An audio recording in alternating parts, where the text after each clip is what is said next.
Have you ever wondered why almost every Luo name has a meaning? Why someone is called Omondi, Odhiambo, Achieng, Okech, Opiyo? What if I told you your name is not just your identity? It is your history, your birth story, your family's memory, sometimes even your ancestor. This is the Luo way of naming. Among the Luo, a name is never chosen because it sounds beautiful. A Luo name tells a story. It records a moment in history. It preserves a memory. It explains the circumstances surrounding a child's birth. Long before birth certificates, names were the only family's living record. One word could tell an entire life story. In Luo culture, children belong to the father's lineage. The family name comes through the male line. After marriage, a woman joins her husband's homestead and bears children for his clan, while maintaining strong ties with her own family. But before a child becomes fully part of the lineage, there is a sacred tradition, naming. Around the naming period, an ancestor may appear in a dream, not to the baby, but to an adult family member. It is believed that only respected ancestors, those who lived honorable lives, return in dreams. When that happens, the child is given that ancestor's name. People believe the child may even inherit the ancestor's personality. A quiet ancestor may produce a quiet child. A brave ancestor, a courageous one. A wise ancestor, a wise child. That ancestor is believed to watch over the child throughout life, almost like a guardian spirit. For this reason, people who lived evil lives were rarely honored through naming. Around 10 days after birth, the family gathers.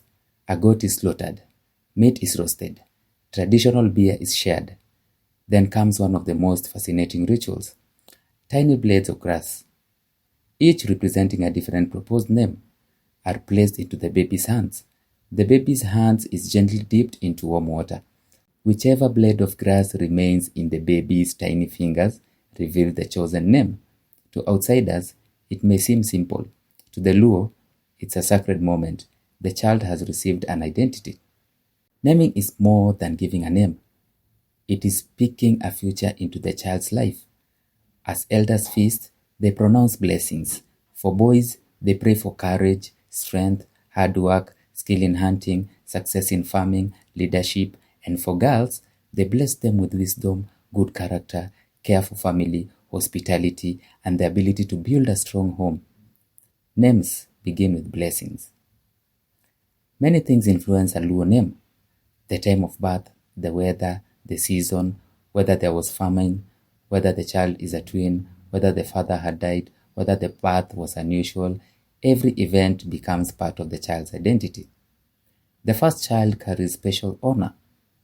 A firstborn son is often named after his paternal grandfather, a firstborn daughter after her maternal grandmother. In this way, the family line continues across generations. A name keeps ancestors remembered even after death. Listen carefully. You may recognize some of these. Omondi or Amondi, born around dawn.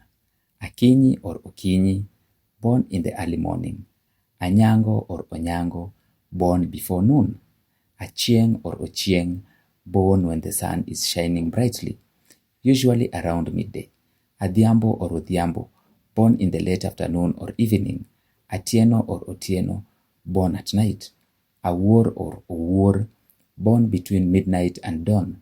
Without asking your birthday, a Luo elder could often tell approximately when you were born, simply by hearing your name. Nature also speaks through Luo names. Okoth or Okoth, born during the rainy season.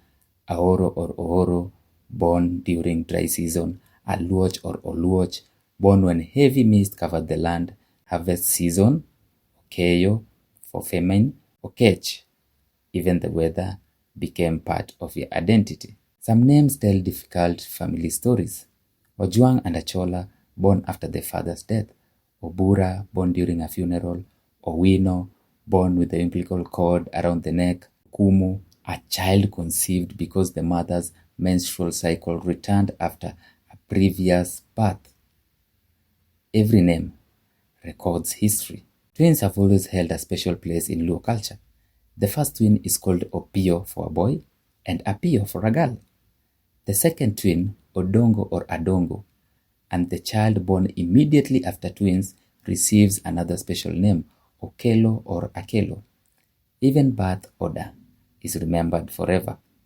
A Luo person may carry several names: a birth name, an ancestral name, a descriptive name, sometimes even a nickname used only among close friends.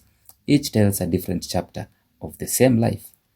Today, many Luo children receive English or biblical names, but behind almost every Luo surname, there is still a story of rain, night, harvest, twins, loss, hope, or an ancestor whose memory still lives through a child.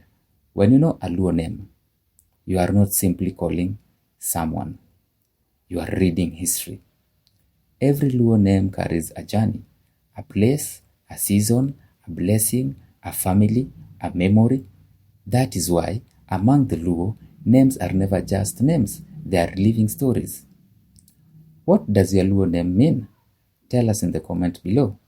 If you learned something new today, like the video, subscribe to Echoes of the Luo, and help us preserve the stories of our people, one tradition at a time. Erokamano ahinya.